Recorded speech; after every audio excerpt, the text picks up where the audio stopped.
Baik, kita lanjutkan di pertemuan kelima. Kali ini topik yang dibahas adalah Design Language 1, Layout and Compositions, yang dimana sebelumnya kita sudah membahas tentang HCI itu apa, kemudian bagaimana keterlibatan user itu sangat penting, lalu kita juga sudah membedakan UI dan UX, serta di pertemuan sebelumnya kita sudah membahas panjang lebar tentang usability, heuristic, checking, dan evaluationsnya. Oke, di pertemuan kelima ini kita membahas tentang design language yang dibagi menjadi dua. Yang pertama kita membahas color theory, typography, layout, and compositions. Baik, Bapak Ibu, jadi kita mulai dengan pembahasan graphic design. Jadi, graphic design atau graphic designer itu adalah orang yang mengerjakan, yang identik dengan mengerjakan logo, poster, branding, ya, iklan, dan seterusnya. Pada era digital dan era modern saat ini, UI UX juga membutuhkan kemampuan orang-orang yang bisa graphic design. Oke, jadi secara definisi, jika dikaitkan dengan UX, maka graphic design adalah keilmuan yang dimana profesional di bidang ini dapat menciptakan visual content untuk mengkomunikasikan pesan. Oke, jadi ada tiga hal yang dimiliki oleh graphic designer untuk UX, yaitu yang pertama adalah mereka mampu mengkomunikasikan pesan melalui visual.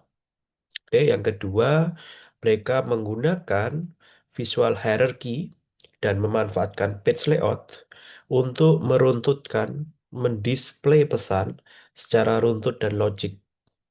Ya, yang ketiga adalah mereka memanfaatkan typography dan gambar untuk membantu desainer menyampaikan tujuan dari pesan yang ingin diutarakan. Nah, menurut Interaction Design nih ya, graphic design untuk pembuatan atau menghasilkan UX yang optimal itu harus mengedepankan tiga prinsip ini. Yang pertama adalah pleasurable, artinya UI yang dirasakan oleh pengguna, yang dilihat oleh pengguna itu secara estetik menarik. Oke. Kemudian meaningful, artinya semua bagian atau part dari UI yang dimunculkan itu memiliki tujuan. Tapi yang paling terpenting adalah desain yang dibuat itu harus dapat menyampaikan tujuan, ya, dapat berguna. Nah, sekarang mari kita lihat contoh dari dua bentuk tampilan ini ya, yang sebelah kiri dan sebelah kanan ya. Menurut Anda mana yang paling secara prinsip ya, prinsip desain grafis itu paling baik ya, terutama graphic design yang eh, menunjukkan, yang mampu mengkomunikasikan pesan dengan baik. Nah, Pak Ibu, jawabannya adalah secara keseluruhan overall, bagian yang kanan, tampilan yang kanan ya, ini lebih baik daripada yang sebelah kiri. Mari kita lihat alasannya ya. Jadi, kedua tampilan ini sama-sama mengkomunikasikan pesan sebuah tempat menginap, begitu ya, mountain retreat ya.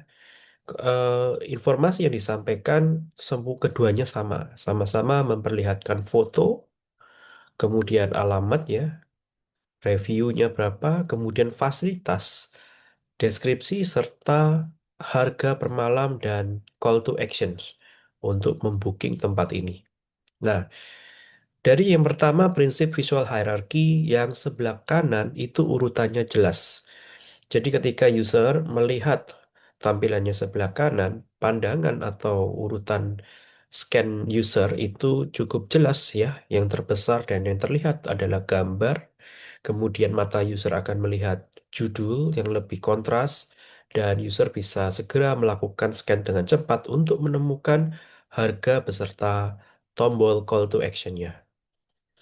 Oke, mengapa? Karena di sebelah kanan ini mereka memanfaatkan peletakan layouting warna yang memungkinkan, memudahkan bagian-bagian yang penting untuk dapat di-scan oleh user dengan cepat. Oke, jadi prinsipnya adalah memudahkan user untuk membaca dengan cepat dari suatu tampilan. Yang sebelah kiri, visual hierarchy-nya tidak lebih baik ya. Karena satu, fotonya kurang kontras. Anda bisa lihat gambarnya di samping sini yang lebih menonjolkan rumahnya. Kedua adalah banyak elemen-elemen gambar ini yang memiliki tingkat kejelasan yang sama, memiliki derajat kepentingan yang sama. Ya, sebagai contoh, judul serta apa ini, icon yang memiliki warna yang sama, memiliki sama-sama bersaing gitu ya, bersaing untuk mendapatkan perhatian pengguna, serta teks yang dibuat rata tengah dan tercetak tebal yang sama-sama mempengaruhi eh, scannable ya, mempengaruhi hierarki informasi yang mau disampaikan di di desain yang pertama. CTA-nya juga tidak signifikan ya, booknow-nya menggunakan warna yang kurang mencolok ya, sehingga user tidak bisa menemukan dengan cepat apa yang bisa dilakukan oleh user di halaman ini. Oke. Kemudian aspek kedua dari sisi white space ya, Pak Ibu ya.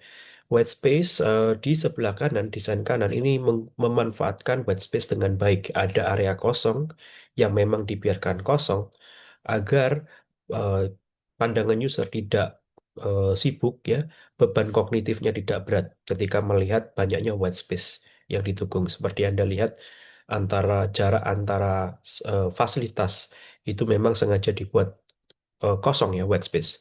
Sedangkan yang sebelah kiri ada banyak sekali elemen UI yang saling berdempetan, ya, berdempetan satu sama lain sehingga membuat UI-nya terkesan padat dan berat ya, sehingga ini memberikan beban kognitif yang lebih berat bagi user.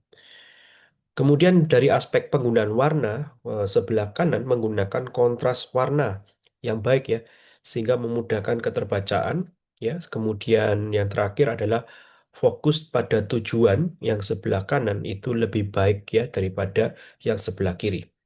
Tujuannya tentu saja agar user eh, dapat mendapatkan informasi dengan cepat dan membooking tempat ini, sehingga sebelah kanan itulah lebih baik dari sisi call to actions-nya.